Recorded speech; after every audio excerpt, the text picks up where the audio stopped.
Everyone, welcome to Yananomics Lifestyle Elevation Chat with Ms. Lee Lee Rochelle. I am your host, Empress Ayana, and the visionary for Yananomics. Welcome, everyone. Welcome to our lifestyle chat for the day. Pieces, how are you doing this evening? Well, it's daytime now, but when people see this, it's going to be evening. How you doing today? Good. So you took the train up here from Hartford. What was that experience like? It was peaceful. Yeah. Good. It's nice, right? Because it's like everybody is strangers. Nobody knows you. You don't know them or whatever it may be. So it's very nice. Like I love taking the train. I do love it. It's nothing like having your own vehicle, but I do love taking the train. So I'm glad you had a peaceful experience, and we've been here, we've been chilling, we've been vibing, getting ready for this interview and everything, like just so totally excited. And so please tell the people a little bit about yourself, your background, what made you want to become an author, and did I say the name of your book?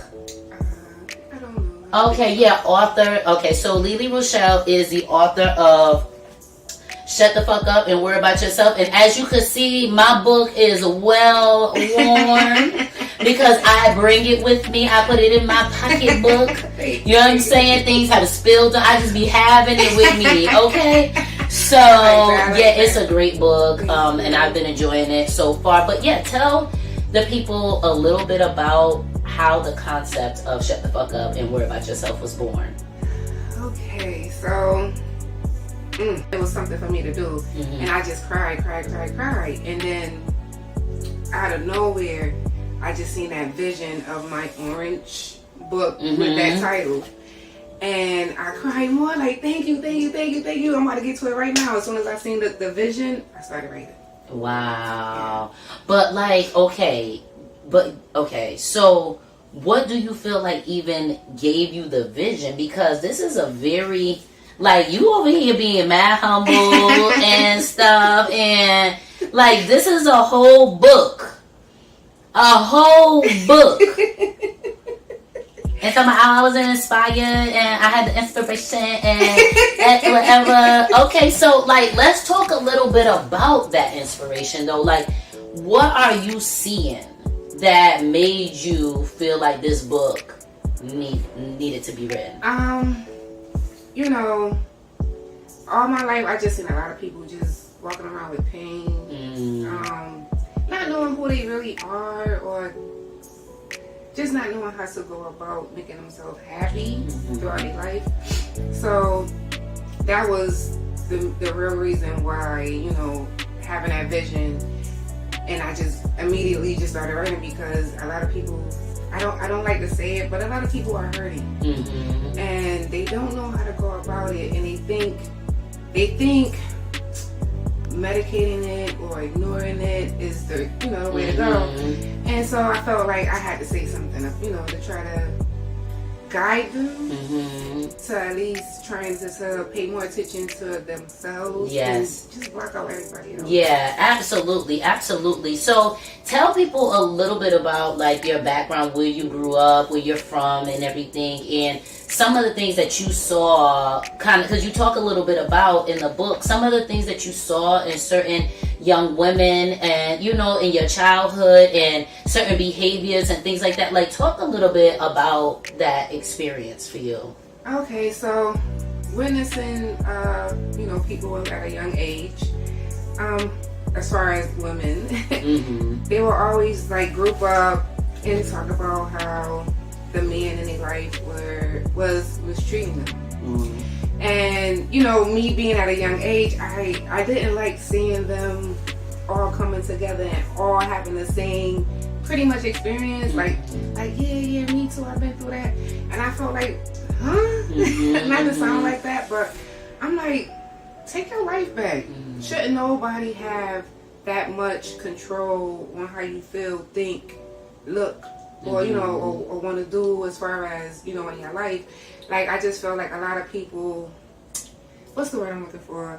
It's like when they have that person in their life, it's like they treat that person as a god. Am I wrong for saying that? You know no, I totally feel you. No, I think that people do put folks that come into their life on a pedestal and they do treat them like a god. Yeah, and I mean, it was just hurtful, seeing people go through so much stuff, from somebody that they say they love. So basically, like, you see people giving the love to others that they should be giving to themselves, especially women. Yes. With loving on men that maybe are not, like, have their best interests at heart or whatever it may be. Like, maybe they're great, but maybe they're just not compatible. It's just not good. It's not healthy or whatever. So you're saying that you just seeing a lot of women, just young ladies, not know who they are and basically neglect themselves in seeking validation and love outside of themselves and everything. And I totally agree. And through reading your book, like, I could relate on both sides to being the young lady that maybe wasn't the healthiest in the mentality and the spirit and thinking and stuff. So and now being a woman who understands the importance of knowing who you are, having confidence, valuing yourself, those are things that I developed later on in life. So what do you think were some of the core elements that helped you to have confidence from a young age, and what separated you from these young girls? Wow. That's a great one. I don't know, like, when I was younger, I just knew who I was. Not the sound, a certain way. I just knew exactly who I was. And so when I seen certain behavior from other people, I'm like, why? Like, why would you, for example, like, a lot of young girls, they feel like they're not attractive. So they gotta go the extra mile or do something to, and I just said, like, what? Right. Somebody's gonna find you cute, But it's just, you see a lot of people giving themselves to the society standards, or you know what I mean, instead of actually just being who they are. Yeah, because you were even saying in the book how there were some young girls who used to try to play you and try to, like, basically project. Y'all know what the fuck I meant. Deflect and put what they were feeling, like, on you, because you were a chocolate girl and and everything, like, trying to make you feel bad about that. Yeah, and it was crazy because you gotta understand, slavery. Yes. I don't mean to bring that up, but a lot of our people got into that mentality, like, dark is ugly. And I'm like, what? Right. No, it's not. And so when they used to do it to me, it was like, how? When we were the same complexion, like, do you see yourself? Right, right. So I'm like, okay, I don't see what y'all see. Like, I am who I am. I'm made this way, and I love who I am. So I just felt, at the time, I didn't know how to approach it. You know what I mean? Like, I never broke down. Like, they never made me feel like I had to cry or anything. Right. But it did make me second guess. Like, wait, hold up. What do they see that I don't see? Right. So I'm thinking, okay, so whatever they see in me, or whatever, that's probably, like, giving them that,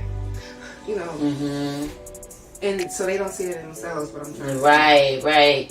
That's really interesting. I mean, what do you feel like happened in your childhood that solidified that confidence? Like, did you have anyone in your life that was saying positive things to you, or do you feel like it just was something you were just born with? Like, people been trying to break you down and you just was born with it? Right, because I never had anybody tell me anything like that. I knew who I was. And that's amazing. And I think that's why a lot of people probably treated me a certain way, because of that confidence that I had for myself. So. And you're from Hartford. I'm from Hartford as well. And, I know that a lot of times, like, coming up, I would get, like, talked about because of my hair, or, your kitchen, or your this. So, kitchen in terms of, like, the back of your dark skin, this, that, and the third. Like, I even recently, like, a matter of a couple years ago, had this guy tell me, I usually like light-skinned women. Lighter-skinned women, you're pretty for a dark-skinned girl. Which I can't stand that. I was like, why can't you be petty? Like, okay, and so, you know, like, for me, I just don't even bother to address it. It all depends on who the person is, because when a person is at a certain place in their life and their thinking and their mindset, there's nothing you could do to really, like, change that, you know? Well, I can't say there's nothing you could do to change that, but you have to decide and to determine if your energy is best used in that way, you know, because everybody's not worth the time, you know, to explain anything, you know, certain things to. It's just like, okay, like, I'm just not gonna say anything, you know. But I think it's really amazing that you had the experiences that you had with nobody really like having positive things to say to you about who you are and like your beauty or whatever it may be, but still the universe has solidified in you and has seeded in you so deeply this confidence. Like, I think that's amazing. I think that's so like, oh my God. So many people wish that they were born with that. You know, so many of us had to like learn it as we go. And to hear that, like, y'all just here, just knowing this, just knowing it, you know, because so much energy, to your point about slavery and things like that, I think with or without slavery, a lot of energy has been put into making us not know who we are and taking the attention off of who we are and putting it on other things that are not a reflection of who we are in terms of our essence. And, you know, when it comes to that, I just feel like to be able to combat that and come naturally in a place where you're not having to like overcome it per se is, I mean, like it just gotta be so many more great things for you, you know, to come like seriously, because that kind of foundation really sets you apart from a lot of people and really puts you in a position to be ready to receive certain, you know, like blessings and things like that, because you're going to have to endure in order to even get there. And so many more people are going to try to make you question yourself as you continue to make your way. And I just think that that's like a shield of armor. Oh, yes. Oh, my God. I'm not going to lie. I always tell my guys I'm so grateful that I am who I am. Yeah. You know? So. That's amazing. Like, I love it. I love it. I love it. So, as I was saying earlier, you know, I had like at least 3 pages of notes. But my daughter, Empress Zaire, had gotten into my stuff. So, until I locate them, I have these notes. But, I know I did take the time to, like, you know, sit down, and because you had asked me for some feedback and different things for the book. So these are some of the things that I thought about the book. What I really appreciated about it is that it calls accountability to us being aware of our actions and our behaviors. And, you know, so that we can have a healthy, happy relationship and communication with one another, you know, on a grander scale, because that was one of the things that I loved about your book too, is that, you know, you it was still hopeful, but it was hood. Yeah. You know, it was hopeful, but it was hood. I don't want to be me. I love it. I freaking love it. Like, no, that is, like, it's very unique in how you brought your story forward, because it was almost like, right now, like you were just talking, you know, you just talking to people, like that's the way that you were, your writing style. You just want to talk to the people directly. Yes. You know, you like, so could you believe, or would you think that this, and you know, like you talking to us in that book. And I really could appreciate it like so much, and I feel like it's of so much value because it's a niche. To me, it's almost like a niche book in the sense that it's urban. It's speaking, I feel like, to a particular demographic of people. Yes, but I want everybody to catch on. Absolutely. Okay, I only say that. I don't think that the lesson is only for a niche of people. That's not what I'm saying. I'm feeling like the way the book was written and the way that you're speaking, that, you know, even some of the language that you use in the book is very, you know, like, unless you come from a certain place, you might be like, what? Exactly. Like, who? What? Why would she say it like that? But they'll get it and click. But that's what I'm saying. Like, I feel like it, like, I think a lot of people can appreciate that book and will appreciate that book and is appreciating this book. What I'm saying is that who is it resonating with? And the way that it's written, I feel like it resonates really, especially, like, I know it resonated with me. I'm like, oh shoot, like, you know, I went through these experiences. But I think anybody, no matter what their creed, color, background, sexual orientation, I think no matter what, anybody could look at this and say, oh my God, I know somebody like that. Right. I know somebody who, you know, don't love themselves, or I know I've been there before. I know and have seen hateful energy, you know, or whatever it may be. I think everybody can see themselves, no matter what their background is in this book. But like, for example, you have a lot of acronyms in the book. So, like, unless culturally you're familiar with some of the acronyms, like somebody, okay, right? So you put for the fuck, you put TF, right? So somebody, okay, so 40, let's just say like 80 years down the line, right? Okay. Somebody picked this book up and they're gonna look at it and they're gonna be like, shut TF up. I know. And so that's why I say it's very specific, cultural wise, to, you know, the current generation, even though the message, I feel like, transcends today. The way it's written, I feel like it's very specific, and you know what I mean. But I could relate to it and I understood it.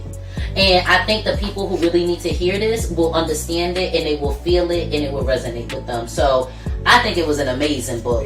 Yeah, so far. And I haven't gotten all the way through it, but I am excited about continuing to finish reading it. So I wrote down, so I actually was able to keep some notes. Oh, wait. Before I get into that, yo, you had a part in the book where you started talking about melanin. You included inserts about melanin. I was like, when I turned up, I was like, what? Wait a mother of a man. Like, wait a minute. Yeah. Like, yo. Oh my God. Please tell the people a little bit about how you feel about melanin and its importance and its value. Well, I just would like to say I'm grateful that I am one of those that have melanin. Hallelujah. I say. Yes. It's a very intellectual, powerful.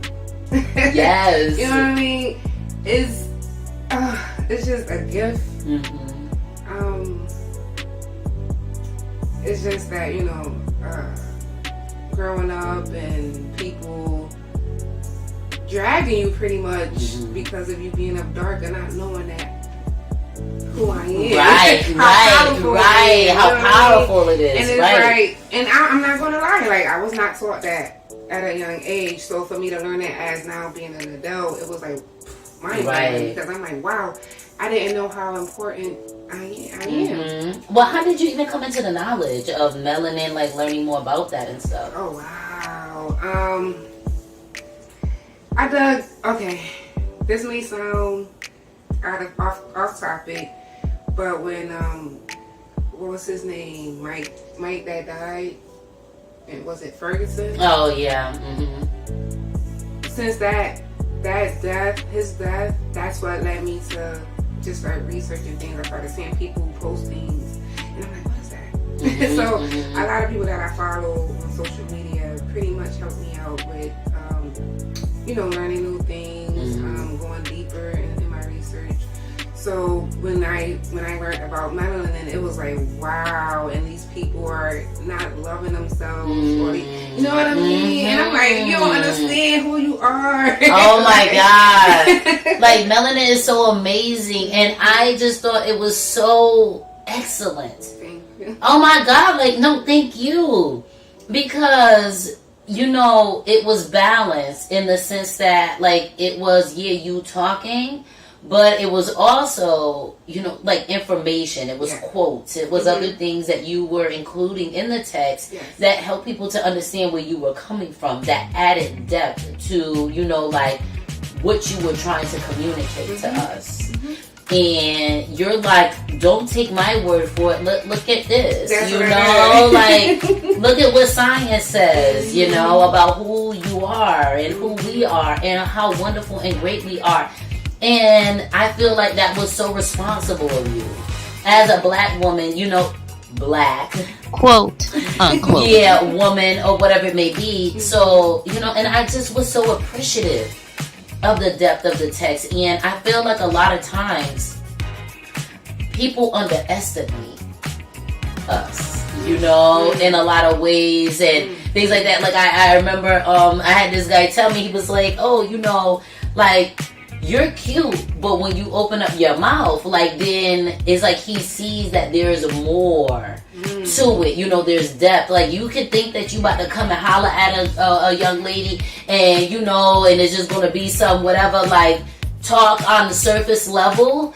But nah, like, there's some women that you run up on, and the depth of their knowledge and their understanding and what they want to talk about, what they have on their mind will blow your mind. Like, this is why I'm not into small talk, because it drives me, like, I just be wanting to hide. I'm like, I wish I had, like, Harry Potter invisibility cloak, you know what I'm saying? Like, I would just disappear, because don't talk to me, like, while I'm out. I'm just saying. You know, like, I think, you know, a lot of times, like, I can't deal with it. You know what I mean? When it comes to that. So, girl, like, people, a lot of times, too, they get what they see mixed up with what is, you know? Because everybody has their preconceived notions about what a thing is, you know? Like, and I could take that conversation to so many different places, because there's so many things and examples I think about that people do, but you know, like, don't underestimate this sister. When you see her, don't let that cute face fool you, okay? She got shit on her mind, okay? So don't come to her with that small talk. She don't give a fuck about it's raining, about the weather, about it's sunny. She don't care. She don't care. So she want to know about building, right? Like, because obviously when you write something like this is also about, this book is about where you're going. You know, it's about helping people also on their journey to where they're going. You know, I feel like it is like a kind of like something that is like, it's a what do they call it? A reality check.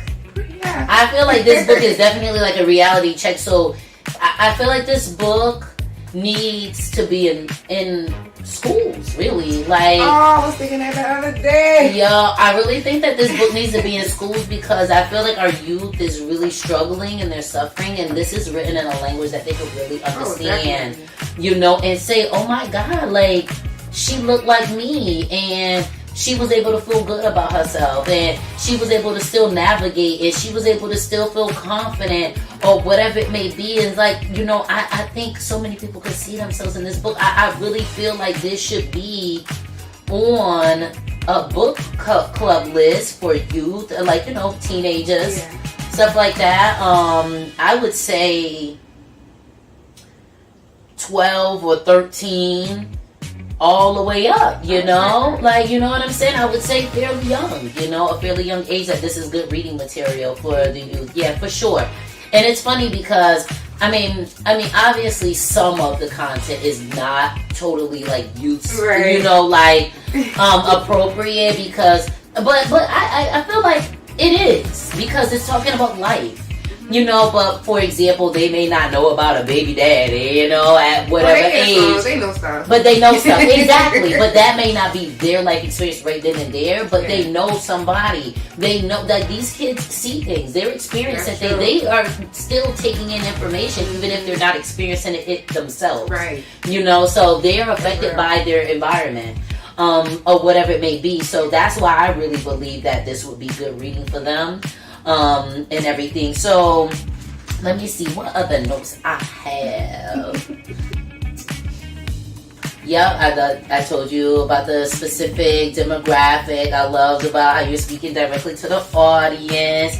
All right. So on these notes, I had I'm so upset. I can't wait till I find that paper that has all my notes on there, because I went through the book and I wrote down everything that resonated with me. Like everything. I wrote down the chapter, the page, everything. Wow. Yes. So these are my notes from chapter 3, page 17.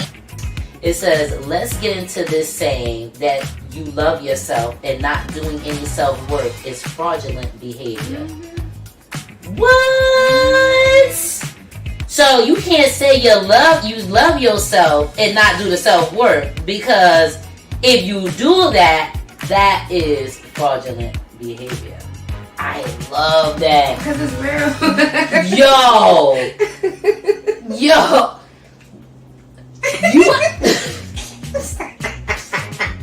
Okay. You out here calling the people fraudulent?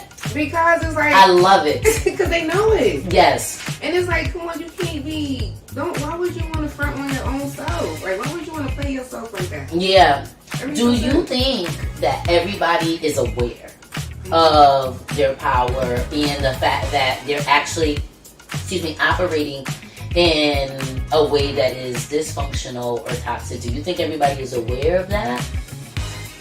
I won't say everybody. I think some see it, they notice it, but a lot of people are just lost in the midst of it. Yeah, because like I think about how there was a lot of things I didn't know until I knew. You know, like type of a thing that was just very like not conscious of a lot of things. So I believe though that also some of the things that I might have like locked away, they were still there. I still knew and they were still there. I just did not know how to get to myself, you know, so that I could start behaving in a way like I didn't have no roadmap to get there, you know. So I totally do believe that the majority of us are equipped with all the tools that we need. Right.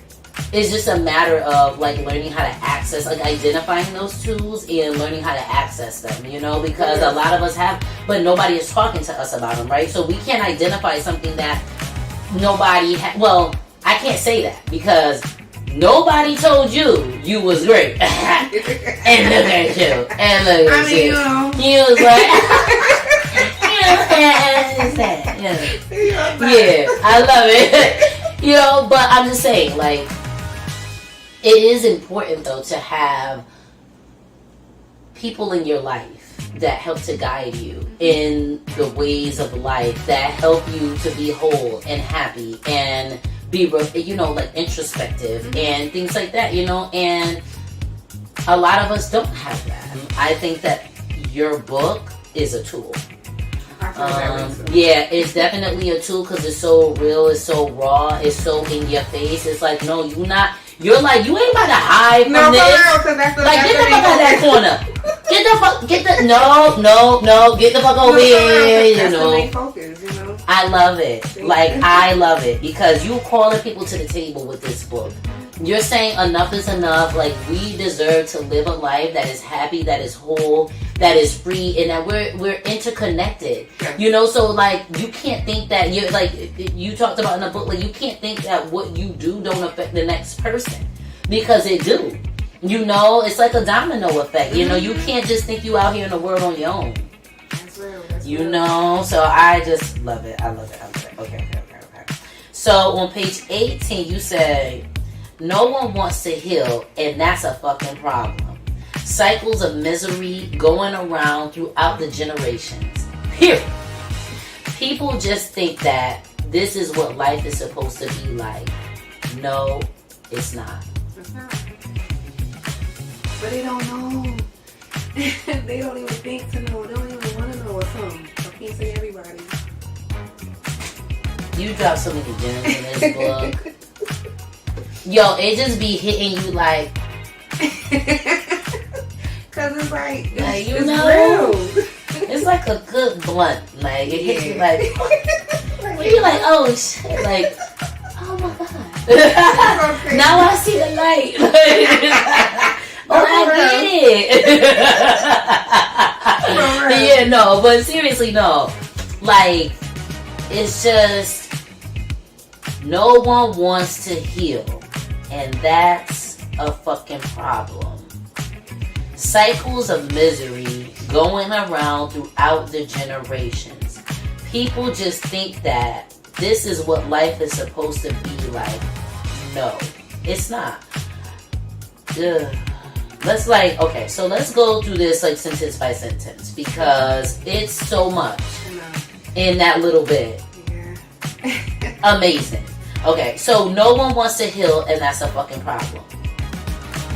Okay. So when I say that, it's because a lot of people it seems like they're not happy, but they act like they just, Yeah, don't want to really deal with the things that's really happening. And then some people, they think as far as trying to work with, what they got going on with themselves, it's like, oh, a lot of people don't want to be alone because you're going to lose all the friends that's not going to be there. So a lot of people don't want to be by themselves, or they need that crowd. And it's like, it's a time. I feel like, okay, let me just say it like this: we all were put here for a purpose. We're not supposed to be here and live the way how these people are living right now. And I'm like, so what was your purpose? Like, what are you trying to do? What is your services to the world? Right. But everybody likes to be negative. Yes. You know what I mean? Yes. So I'm like, they just stuck in it. Yes. And not to say it like that. I don't want to be. No, listen. I feel like through your journey in speaking your truth, like you're gonna realize you don't have to apologize for your honesty, for your truth, because really that's love.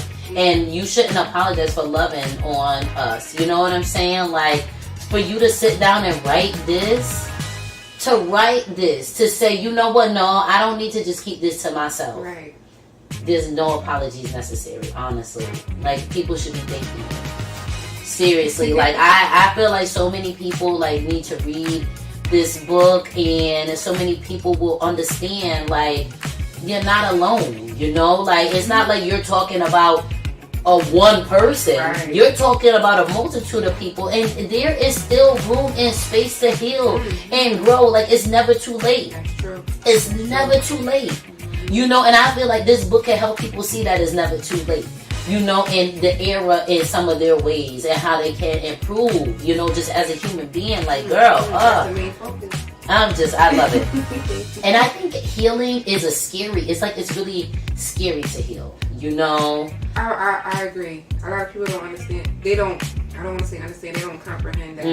You know what I mean? It's like, you're like, what? And they think that they feel they can wake up one day and be like, oh, I'm good, I'm healed, huh? Yeah, it don't work that way. Okay. It don't work that Good luck with that. And no, for real. Yeah, I mean, hit me back in like 6 months. No, Tell me how that went. It is such a difficult task to heal. I just want to thank you so much for taking the time to come all the way to Norwalk, have this conversation with me. Like, oh my God, I cannot wait. I want for everybody to join us for the live chat where we can speak more, we could really dive into the conversation. And that's on September 22nd. That's going to be on Zoom, y'all. It's going to be on Zoom, so be looking out for the information. Yeah, so right after this, we will definitely be having a live chat on Zoom. Look in the description information, and everything will be there for you to know where to meet us right after this for the live chat. So we're so excited for that. I know I'm so excited for that. And this will give people an opportunity to ask you questions and for you to address some of the comments, because like I said, I already know people are going to be able to resonate with this book. So everybody, go out, shut the fuck up, and worry about yourself. If you have the fuck not already, go get your motherfucking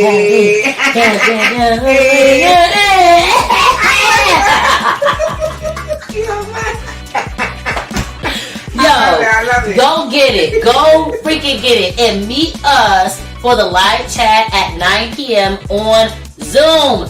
Peace. Yes. I love you, girl.